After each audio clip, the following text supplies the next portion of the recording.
candidate today more unsure of themselves on a topic than Kamala Harris. I think she's been burdened by the weight of expectations put on her by the media. I've never seen a better campaign ad for Trump. She's campaigning better for Trump than Trump is. First, let's talk about the down payment issue on the House. A lot of this stuff is infuriating because they're treating the American public like idiots. She makes a proposal that is only half an equation. The first half is, here's a nice thing for you.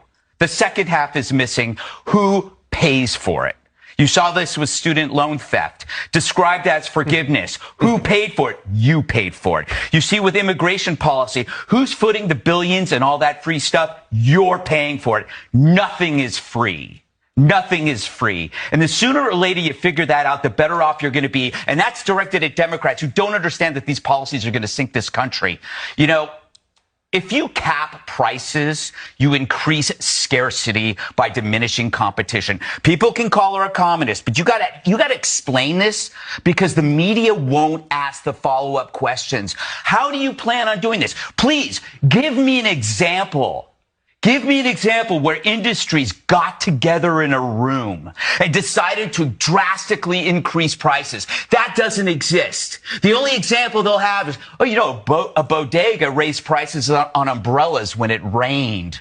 That's all they got. There is no payoff for industries to artificially inflate their prices because the people who drive the prices are the consumers.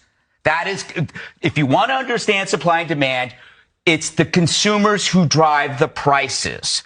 There is absolutely no debate on this. There is not a single economist who would agree that this is the right thing to do. We can go and talk about Eastern Bloc countries. You can look at the cheap, terrible cars that they made and the appliances they made, but you already know that story. So how do you keep a debate alive if we know this is a fraudulent idea? You don't talk to economists. You listen to politicians or talking heads like me who have to do the research because I'm sick and tired of hearing people pretend like they know what they're talking about on TV, but they don't. So you won't see economists on other shows, other networks asking these questions. Like, can you give me an example of how this is done? What are the major industries? What is the right price? What is too high? What is too low?